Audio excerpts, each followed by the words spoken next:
You're up. Hello, everybody.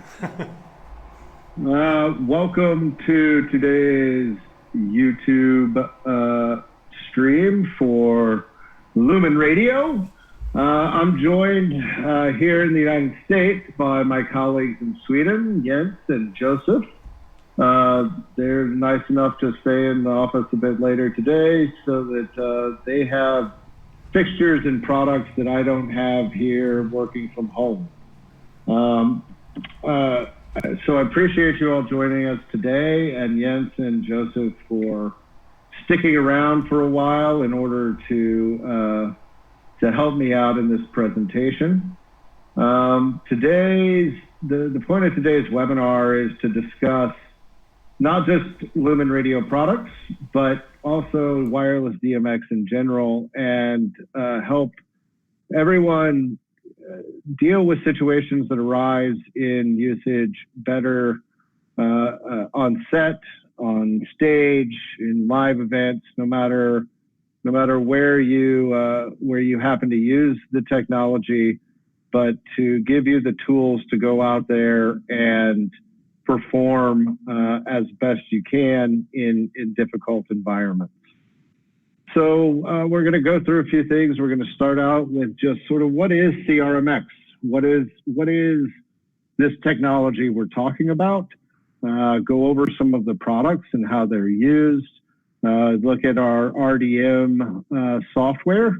Look at some of the best practices for radio and the pitfalls and problems that arise when working with this technology to try and make sure that you're ready to meet those challenges. So to begin with, CRMX, that is the underlying technology of Lumenradio, and that is cognitive radio multiplexing.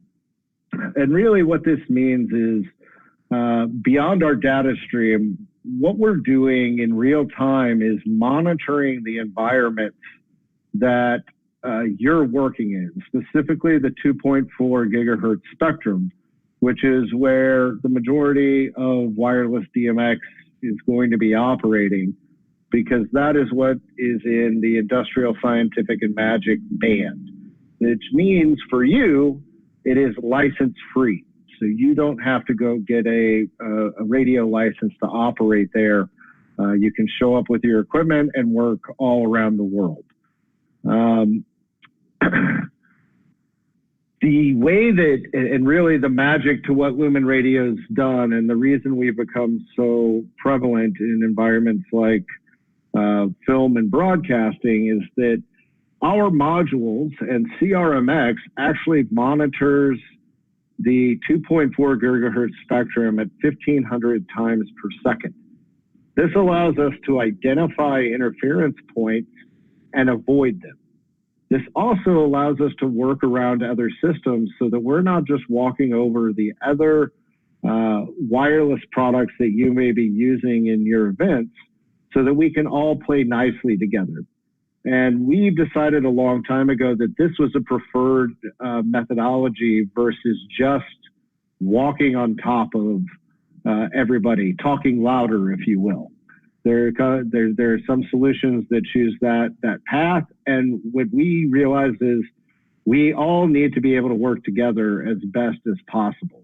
And so by using the cognitive monitoring and really identifying, detecting, identifying, and adapting to those environments, that gives us the heartbeat of CRMX and all of Lumenradio's technology. The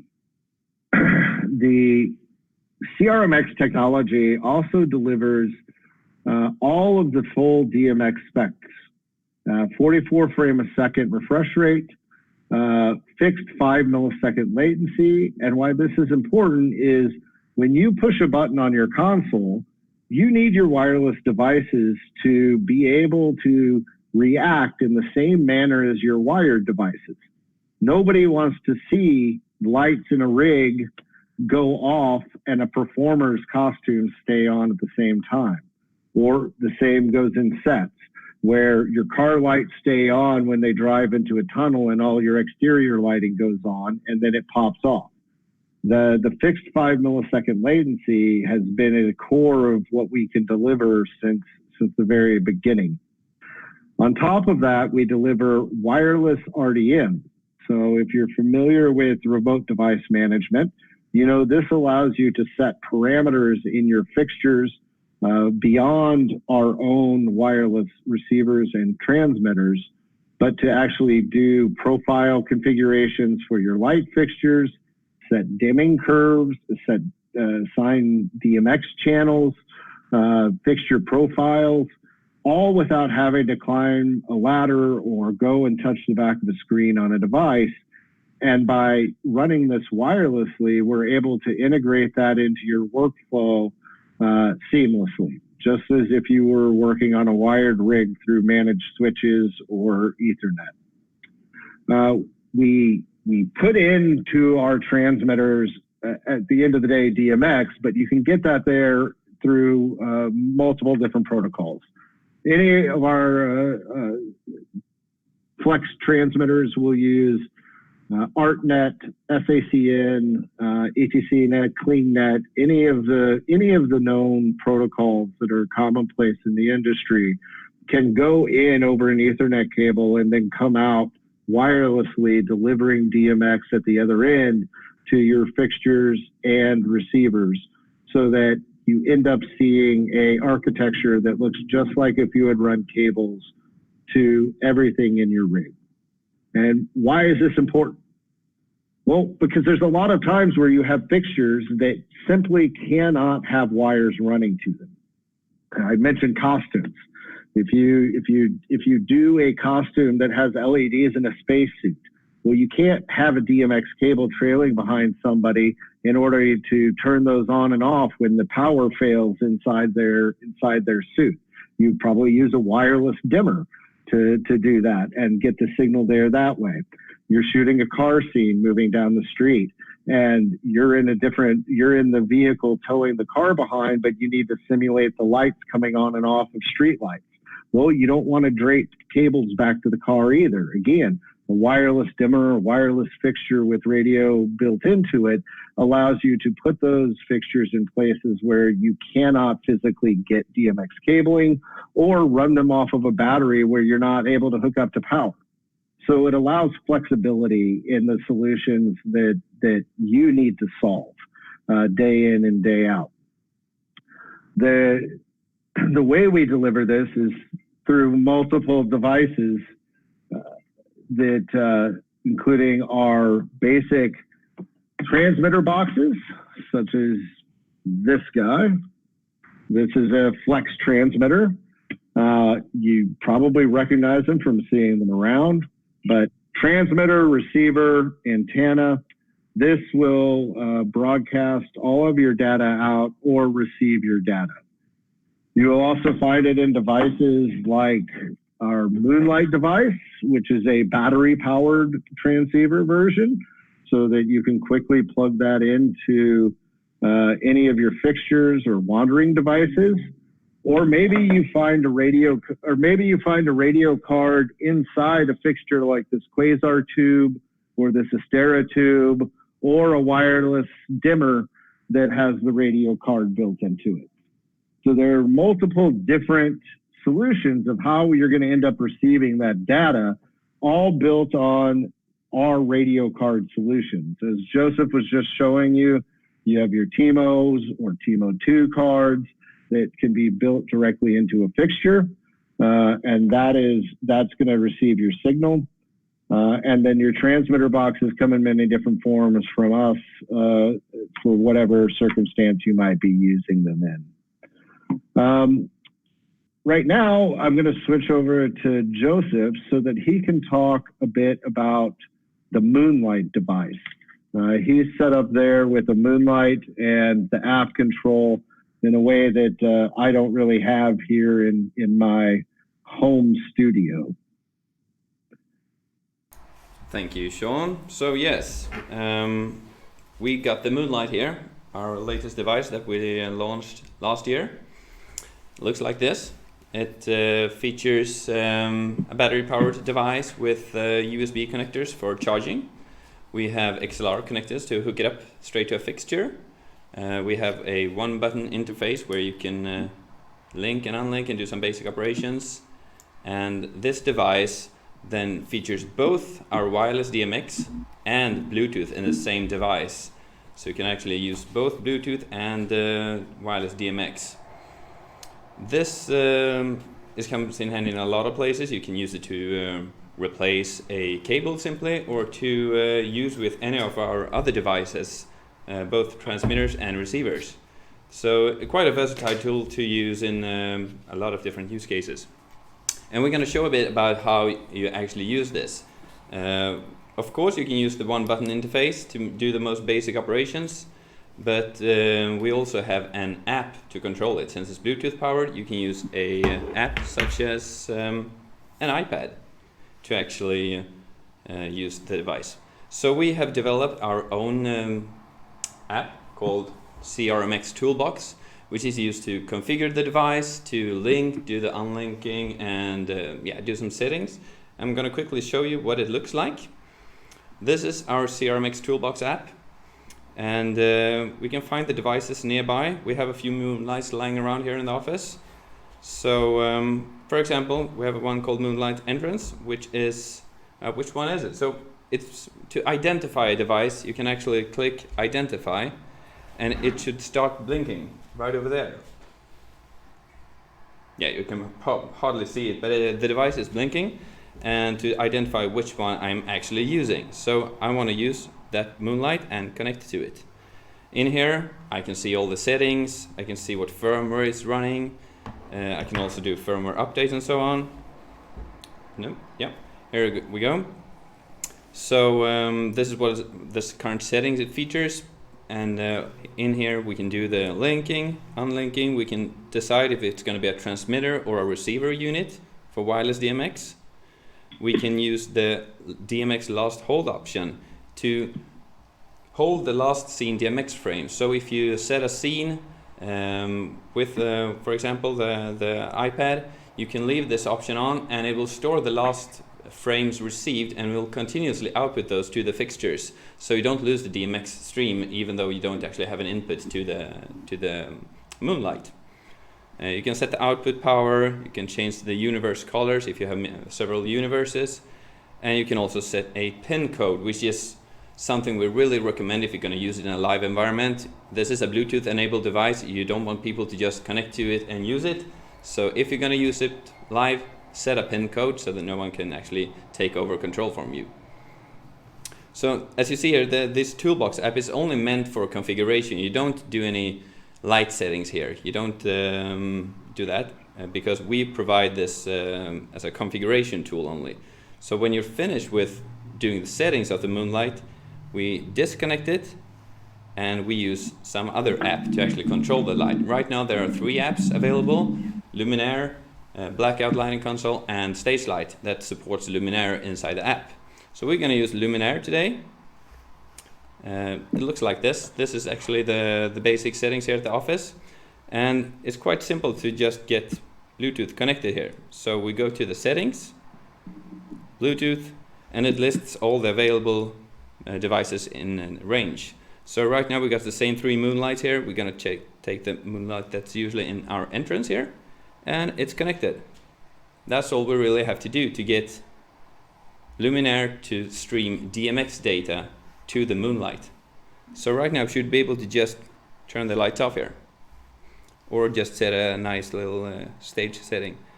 Let's use green. That's nice. So right now this iPad is connected with Bluetooth to a MoonLite. That MoonLite streams wireless DMX to the Astera tube here, and it also streams the same DMX stream using the cables to a little wash on the floor, all from this iPad. So we don't have any more controls than this. So it's a quite handy little tool to have a very wireless setup and just set the lights quick and easy.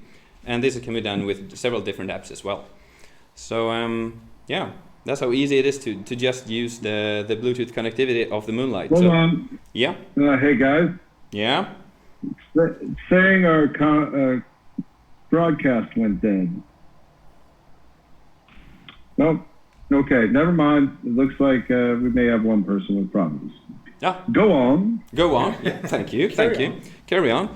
Yeah, well, that's pretty much it about the MoonLite.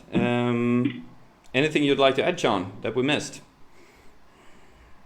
I think that the only thing I would add is that MoonLite, unlike some of our other boxes, is really allowed to streamline your workflow. The battery power allowing you to move around the set and have a Bluetooth connection directly to the light really frees your time up from having a Wi-Fi hub. It simplifies into one device your workflow. And the battery power allows you to quickly take it in and out and not have to worry about it for quite some time. So the size factor, being able to put it in, really allows for some more flexibility versus our standard box solution. And it's the first product that involves the integration of TMO2, our latest chip that will be what we develop our technology on as we go forward.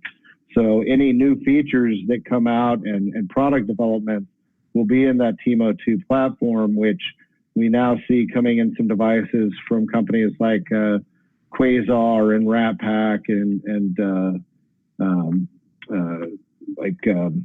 Mole Richardson. So the functionality of that direct connection, and as we continue to develop it, will be what you see happening in the future. And everything you do with MoonLite and TMO2 is still backwards compatible with everything that you might already own using original OEM cards or TMO cards.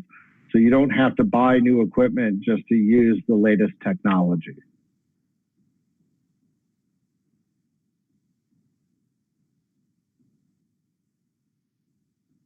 So, yeah, we're still here. We just have a camera issue. So, Sean, keep talking.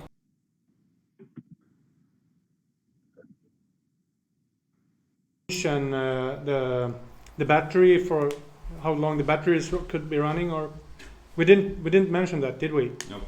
Okay, so the range in best case is 300 meters approximately, and battery power in transmitter mode you'll have it for 6 hours, in transmitter mode 10 to 12 hours.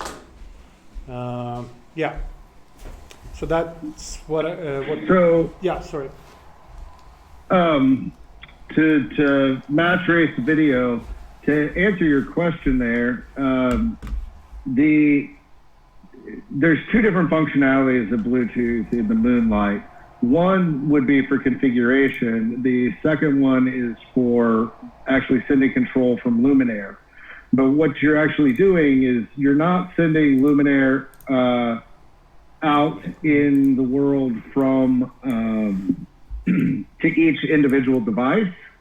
You're going to send Luminaire to one of your devices, and from that point forward, it's going to send CRMX data out to the other fixtures, which is going to give you a much greater range than what you have in the Bluetooth. So whereas you might not have Bluetooth connection to all of your MoonLite, as long as you have Bluetooth connection to the one that you're using as a transmitter, the CRMX data is still going to send out to the MoonLites that are outside of Bluetooth range.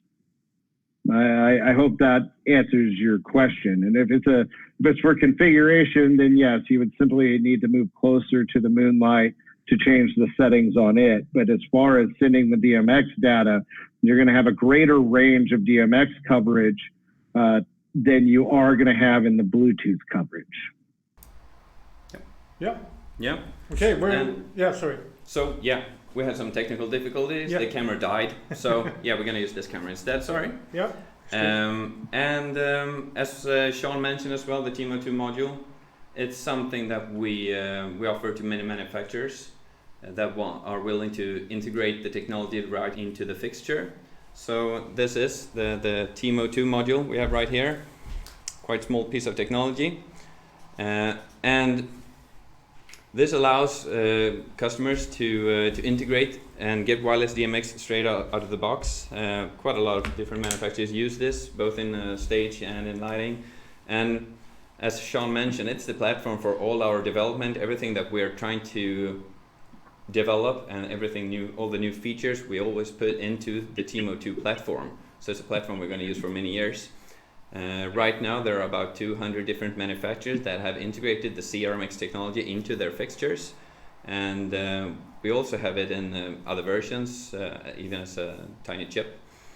There are, if you're interested in sort of getting your hands dirty with development for OEMs or integrating into props or small devices, we have a development kit that you can actually start out with to get going, really, to just play around with it and see what the technology can do for your ideas. So if you're interested in OEM stuff and using the TMO2 module as it is, then you should talk to us. This is what we have in our MoonLite. It's basically a TMO2 with a battery and some nifty features. Yeah. Yeah. So should I make an entrance or? Yeah. Hello, Jens. Hi. Good to see you. I'm going to talk about some of our products, what range we have, except for just the MoonLite. The old tried out versions. Let's see if we can show it like this. Yeah, works. So we have the Nova products, Nova boxes for indoor usage. They come in a couple of different versions. From the simple just with DMX, no RDM, and also we have them in DMX and RDM, of course. And today we have it with two universes.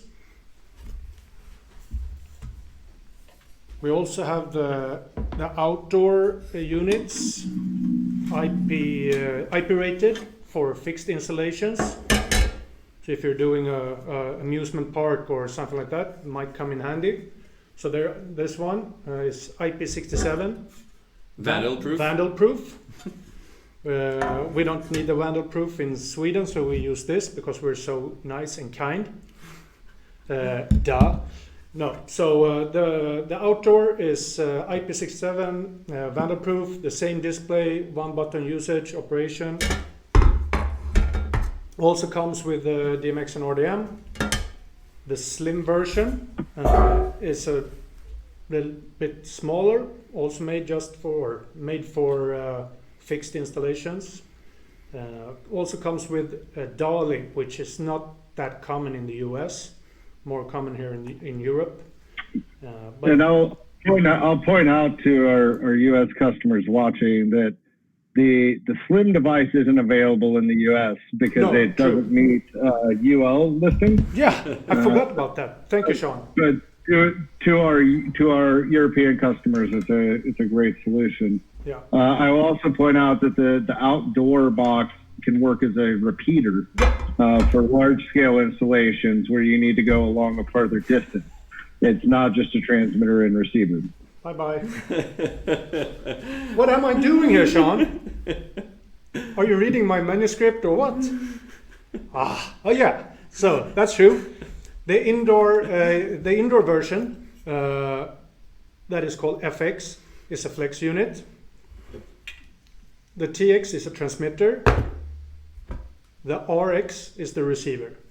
The indoor flex you can use either as a transmitter or a receiver. Very convenient for rental houses. Yep. The outdoor flex, on the other hand, could also, of course, be a transmitter or a receiver, but as Sean said, it can also be a repeater when you have to go over long distances. We just finished a project where they used up to 2,500 meters, and then we needed a repeater.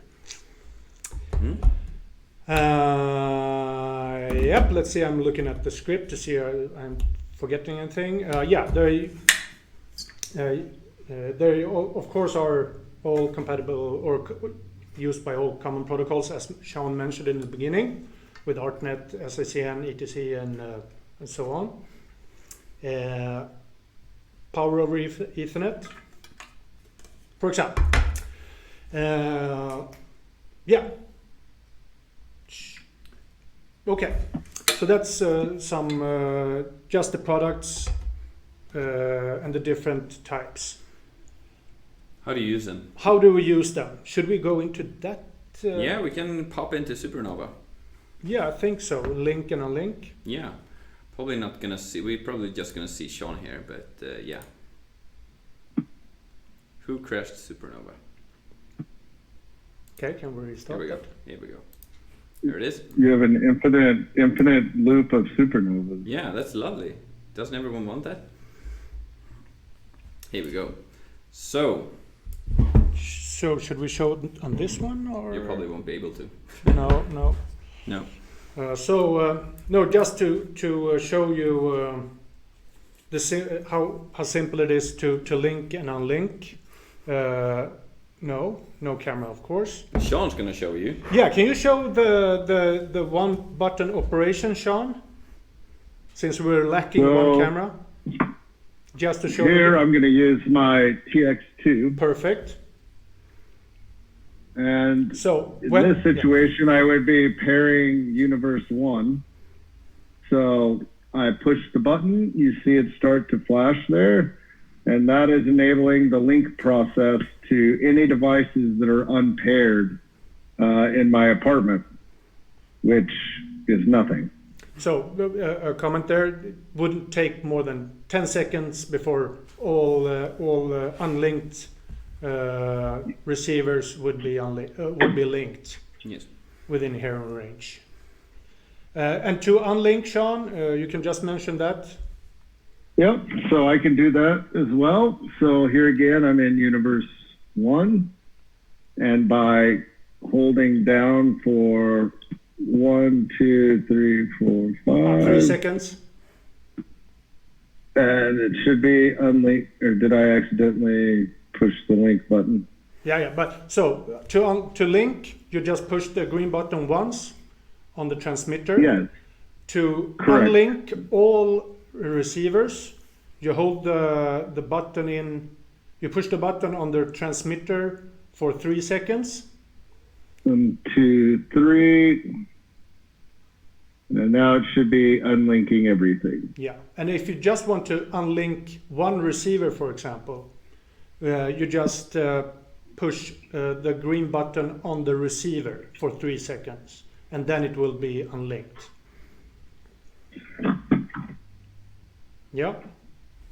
Thank you very much, Sean. Yep. So we're down to Supernova. This got a little bit confused. Sorry for that, guys. But for Supernova, which is our management software tool, free to download from lumenradio.com under support. Please use that. It's really convenient. We'll show you a little bit right now. So in this case, we have the TX2 as a transmitter connected to your computer with Ethernet cable. So when you open up your Supernova, it will automatically show up. So what can we do from here? Well, we can start to look in double-clicking the TX2.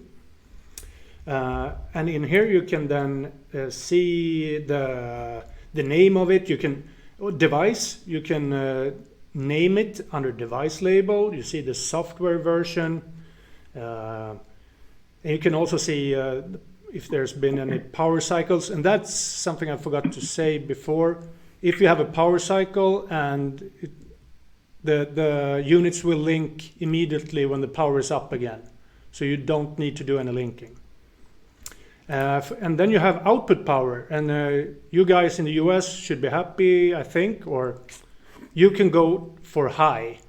That's only allowed in the US. You cannot have the slim, but you can go high in output power. So you give some, you take some. And in this, we'll wait with the flex mode. We can, I think the most important, you can show them, the source. the different types. You choose your source in here. Thank you very much. And what I think is really convenient is that you can also see the coexistence. Or did I miss? Yeah.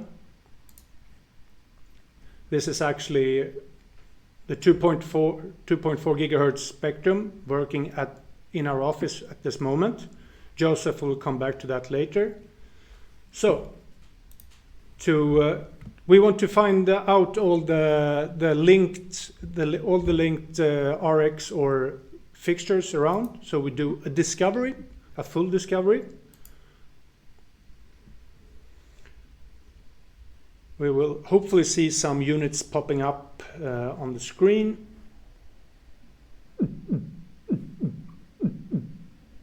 Yep. And we got the Roby one also. Cool. Yeah. So we have a couple of MoonLites. You can see the link, the signal strength. You can, in the case where you see the Roby on top right, we have a flex unit connected to the Roby fixture. So we can, if you double click on the Roby fixture, we can start to identify it. So if you have a bunch of units up there or fixtures up there you want to identify, you don't see that right now because the lack of one camera. The Roby is moving and showing that's alive. So then you know, okay, that's the fixture. We can, since it's RDM, we can go in and have a look at the, in this case, depending on what the manufacturer have added. In this case, we can see some temperatures on different. I'm getting old, so I need to see what the they don't mention what's in there. But you can see a lot of things depending on what the manufacturer choose to show. And we'll go back there. And the cool part or a good part also to see that everything works is the virtual console. So in here you can then, try and see that everything works. It's just for testing, not so much for, actually it works today. Yeah. So that's pretty neat. Anything? And we can set, of course. Yeah, of course. You can set the start address and the footprint, how many channels you want to use. Yeah. So I think that's pretty much that's Supernova. You can also have a look at the DMX map. You can change it from here as well. I'd also point out Supernova is a free download. So it's just a RDM monitoring tool that we provide to you to go along with any of our Nova boxes that are Ethernet enabled. Thank you. And since we have a flex unit connected here, I think, thank you. So here you see you can do the setting between if you want it as a receiver or transmitter. Super simple. So I think that's pretty much it. Should you show them a bit about the coexistence? Yeah, Joseph? Sure. Yeah. Yes, let's go into since we have a Nova box here as a transmitter, this transmitter is always looking at the 2.4 gigahertz spectrum. So let's explain a bit about how our technology actually works. It operates on the 2.4 gigahertz band, which we divide into 80 channels. And using our patented technology, we scan the entire spectrum 1,587.3 times per second. To find out where are other networks, where is the interference, and to choose where is the best suitable place to transmit. This means that we can adapt to the environment all the time. if there's a new guy walking onto set with a new Wi-Fi access point, we will identify that network and try to stay away from it as much as possible. So by this, this is what we mean when we want to coexist with other networks. No one can, you can always scream louder, but that's not the point, because then you will interfere with other equipment. If you want equipment that can sort of coexist, you need something like our technology that can actually adapt to the other networks.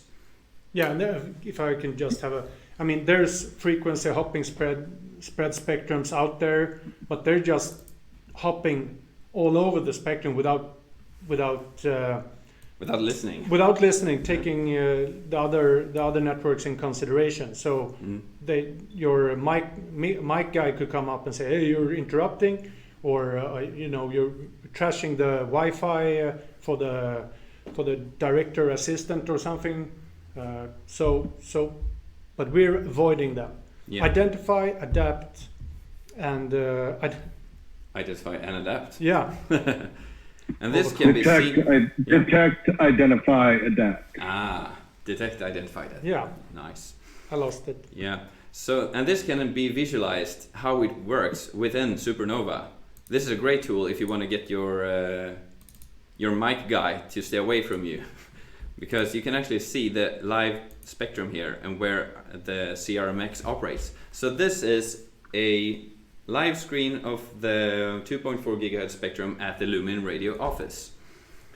The green part is where we transmit our CRMX packages. That's where we operate, and that's as you can see, it shifts around all the time depending on the actual air, what's out there in the radio frequencies. Right now I have blocked the lower part of the spectrum, which can be done. So I blocked Wi-Fi channels 1, 2, 3 and 4 because perhaps there's some guy who uses some wireless focus engines or something like that. For some reason I want to divide the spectrum and only work on the upper part, and this is how it's done. I will actually like to use the entire spectrum, so I'm gonna unblock this, and let's see what the CRMX networks think of that if you get more room to play with. Well, it spreads out a bit, but the radio network here at the office is heavily crowded. We got a lot of test networks here and a lot of CRMX networks running all the time, but as you see, it sort of moves around. So what you see here is the red part, that's actual disturbance, that's interference in the air, that's some kind of traffic going on there. And the orange part is where we have identified that it's not an ideal place to transmit, that's other networks. So by doing these calculations and observations, we found out that this part over here, that's the best part to transmit, this is the best place. Now, this is a very crowded radio environment, so you'll see that it can't really spread out as much as it would like. But a way that to make it more easy to see is you can't see it, but I'm going to disconnect the antenna and make this transmitter completely deaf. So now I disconnected the antenna, and you see all the interference, it goes away because the transmitter can't see what's out there in the environment. And now our CRMX technology will adapt to this new environment, which is, hey, I can transmit a little bit on every single channel. That's the most ideal case to transmit. So it spreads out all over the spectrum instead of trying to find the best places. So this is how you can actually see where are the transmitters. And now I'm going to put the antenna back on, and you'll see that, okay, this is a crowded network. I'm going to go elsewhere. I'm going to adapt to this new environment. And that is why you can't select your channels or choose where you want to transmit, because you're not quick enough. 1,500 times per second, you can't change the channels yourself. So this is what we do for you. If you have special circumstances, you want to use multiple transmitters. If you know what you're doing, if you want to block certain parts of the spectrum, this is where you do it as well. So you can, as I mentioned before, block certain parts of the spectrum that you want to use for something else. So I want our CRMX to stay away from here. It will stay away from there, but you need to be aware that will put more pressure on the rest of the spectrum. So there's only a finite amount of radio spectrum for all of us.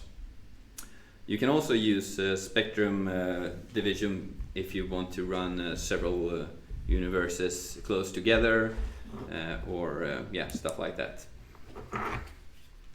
That's our spectrum control. So I can't really show the antennas, but I'm going to let Sean show the antennas on how to properly align them, because this is probably one of the most common problems we have when it comes to. I mean, this is one of the most common sort of mistakes and questions. So, in wireless, obviously, antennas are very important. Whether those are internal antennas that you don't see or external antennas that you do see. So all of our boxes come with these standard 2 dB antennas, as Jens is holding and I'm holding. And you first of all need to start with how the RF frequency actually behaves around an antenna, right? So one of the common misconceptions is that the RF energy comes out of the end of the antenna this way, when in reality, there is no power coming out the end of that antenna.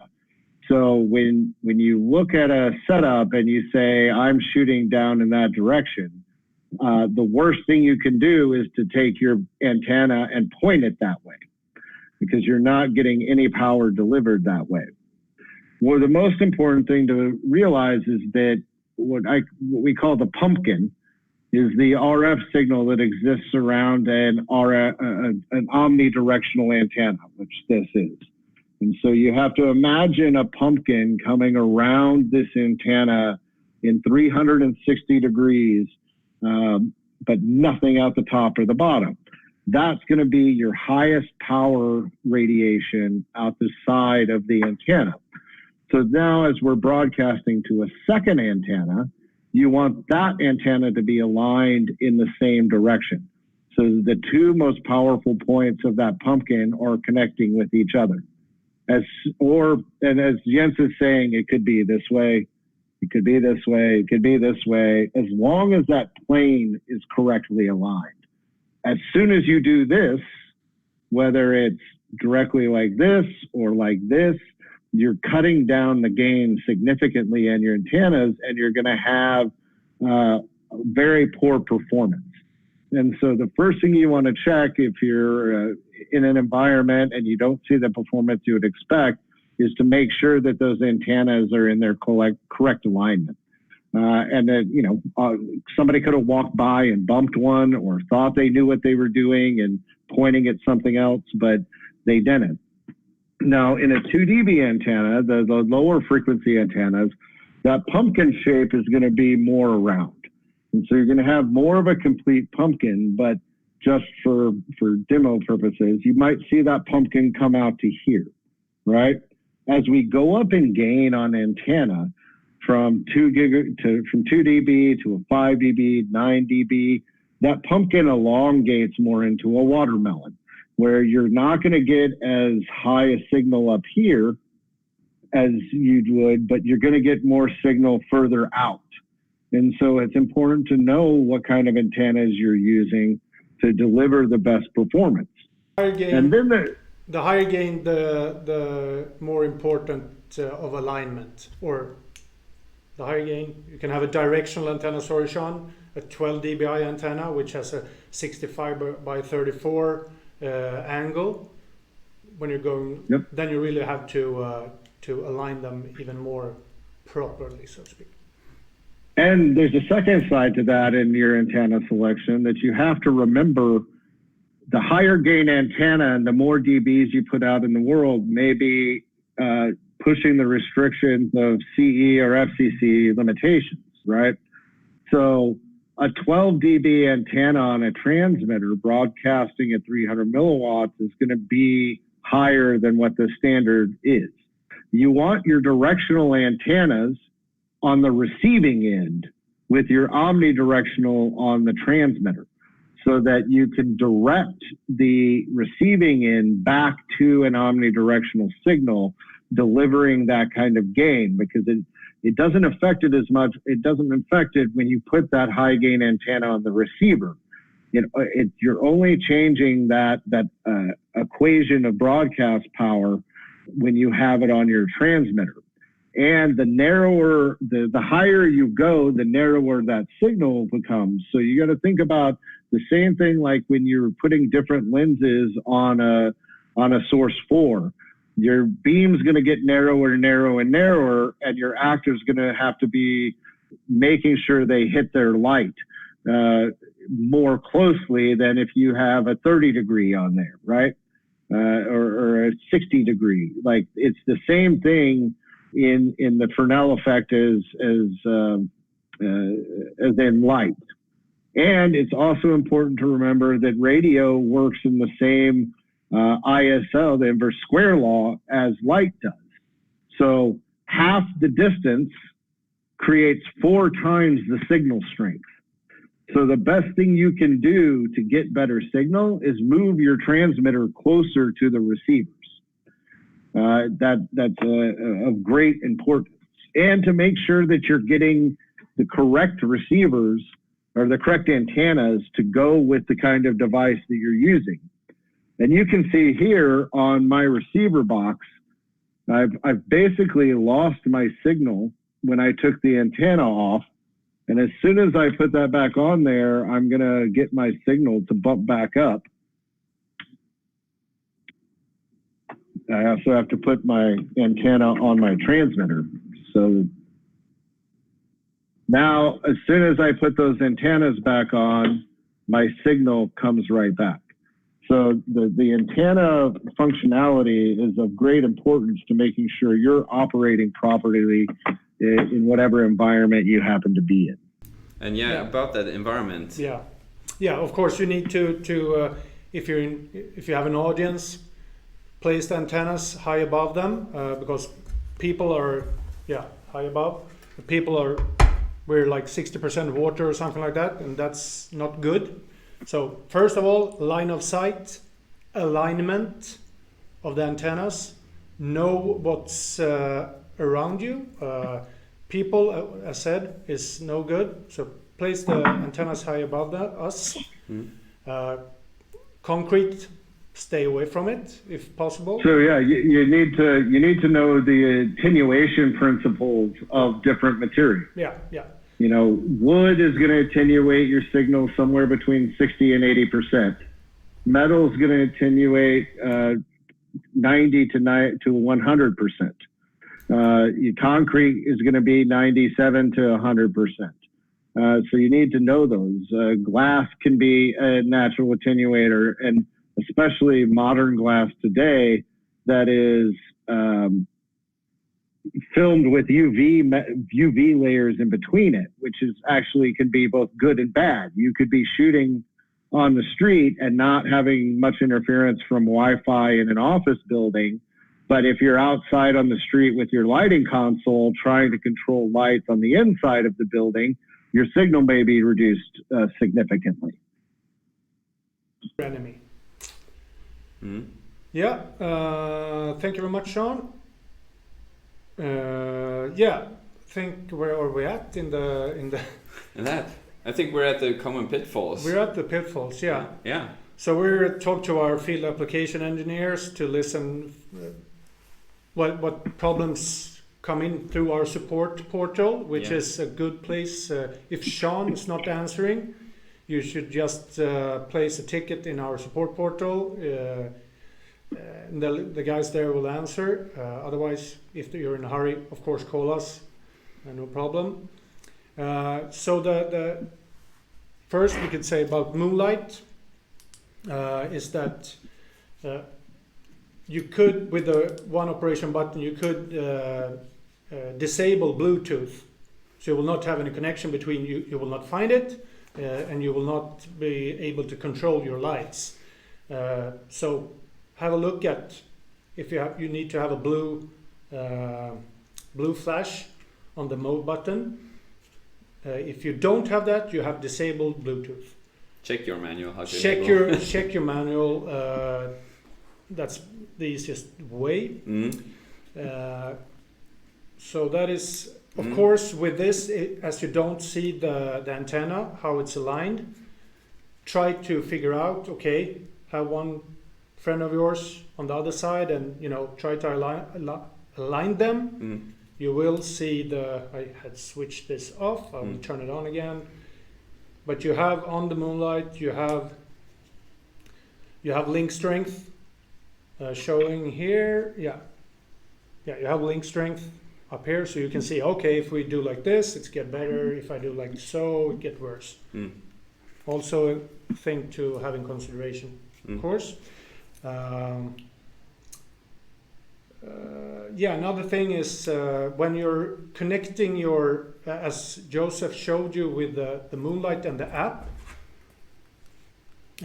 you should, when you do your settings in the CRMX Toolbox app, you connect to it, blah, blah, blah, good to go, and you do your settings, and then, okay, when you're done, you want to try one of the three apps to control your lights, you need to disconnect the CRMX Toolbox app from your MoonLite, because Bluetooth can only handle one unit at a time. So that's also a common mistake. And also don't connect it through your settings in the operative system. Operating system. Yeah. Operating system, yeah. Yeah, you just use the app. It'll appear in the app and just use it there. Yeah. Don't try to go through the settings and pair it and so on. No. Just go to the app. It'll be listed there. Use it immediately. Yeah. Yep. And then also that, I mean, the common part, as we said, is the alignment of the antennas. And for coming to Supernova, we also see some problems, and that's one problem, actually, more or less. It's the transmitter doesn't show up on your screen, and the thing to do then is to disable Wi-Fi on your computer. So if you don't see of course, check the Ethernet cable and so on, but the most common part is that you haven't disabled the Wi-Fi on your computer. So do that and start Supernova again, and then it's going to pop up. Do you have any other questions that you get a lot, John?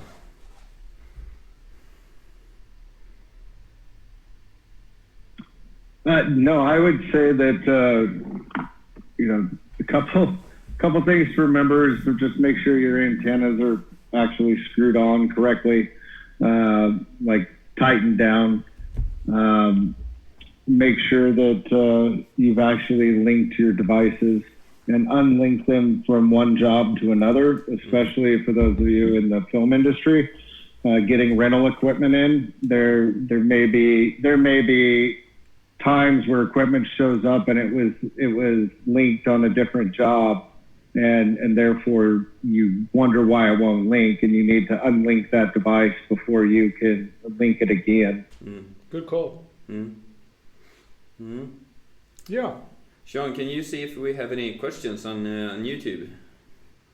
Yeah, I mean, I've been answering them as we go along. There's a couple other things that I would want to point out. Yeah.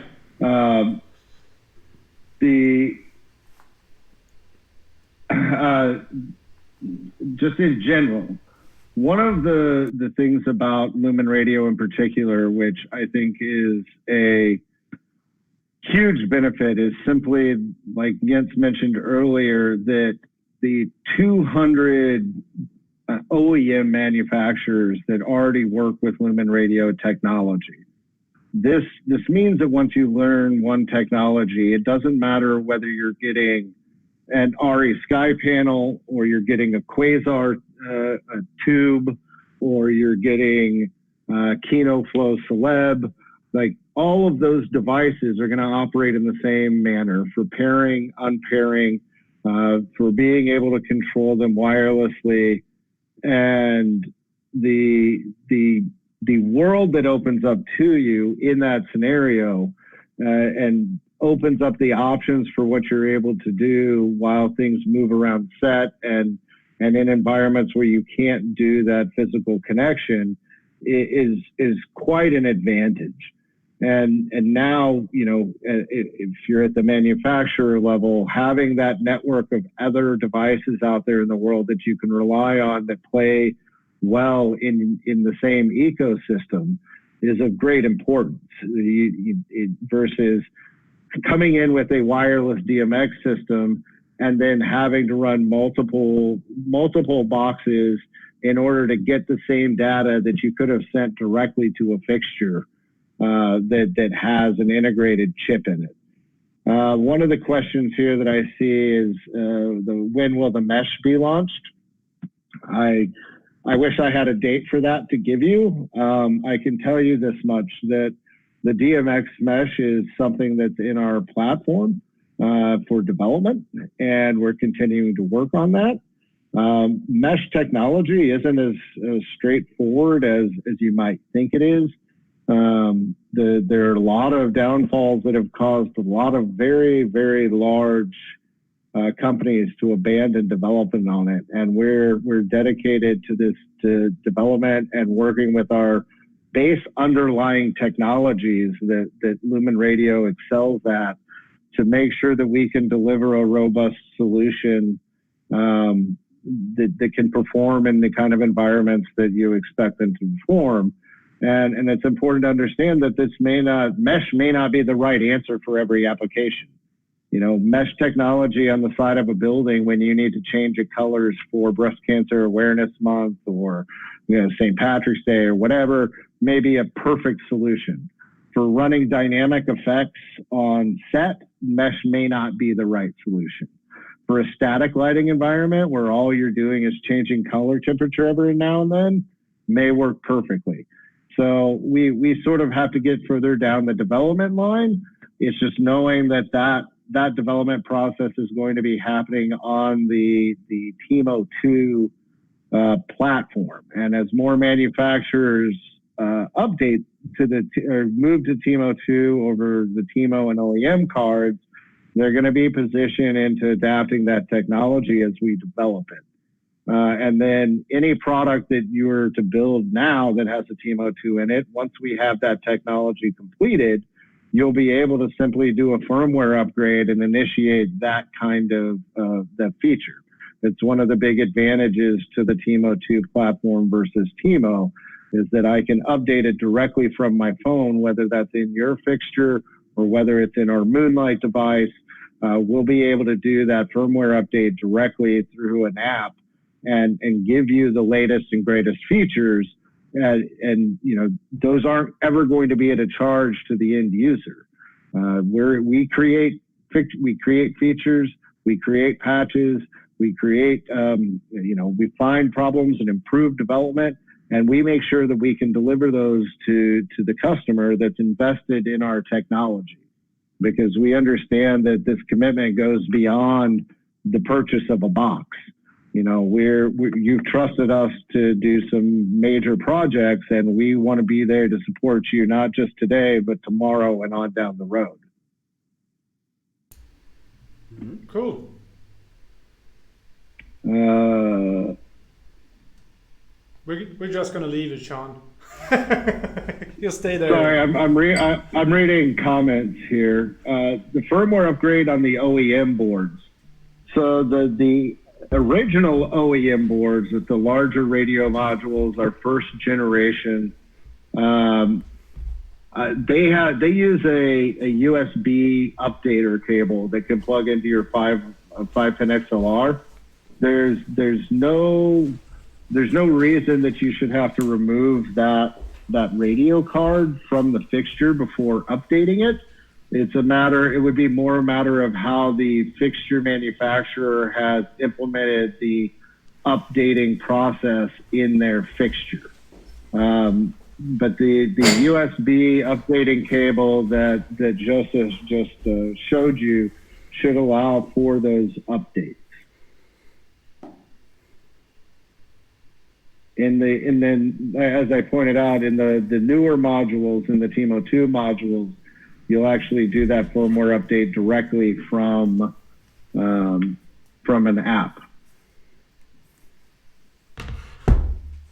Using Bluetooth. Yeah.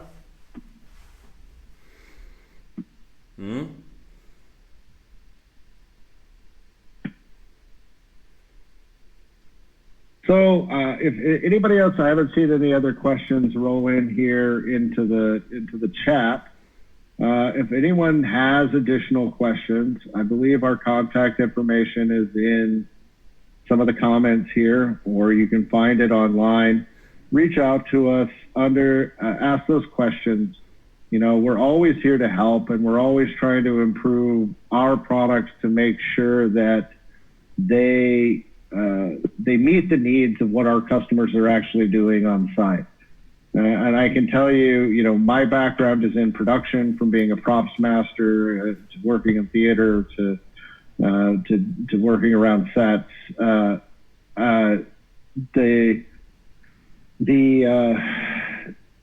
The importance of our company in what we deliver is to make sure you can do your job better. And we're here to help you do that every day of the week. Reach out to us, let us know your concerns or ideas about how to improve technology or issues you might be having, or if you have questions about how to implement the technology to make something work and you're not sure how to do it, we're here to help you do those and get you pointed in the right direction. Yeah. Okay. Thank you very much for joining. Thanks everybody for joining us today. We're going to be doing this again here while we're all sort of stuck inside for a while, and we hope that everybody's doing well out there.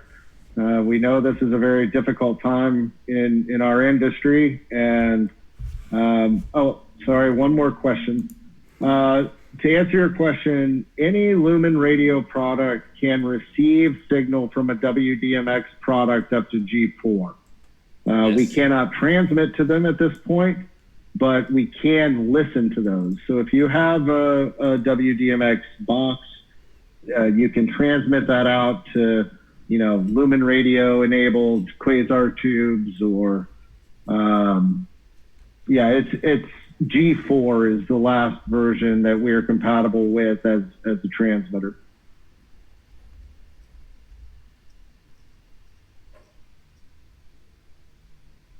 Yep.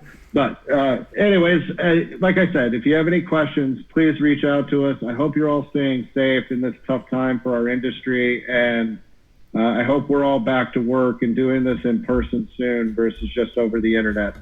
Yeah. And one last thing, we're also doing some tutorials on each product.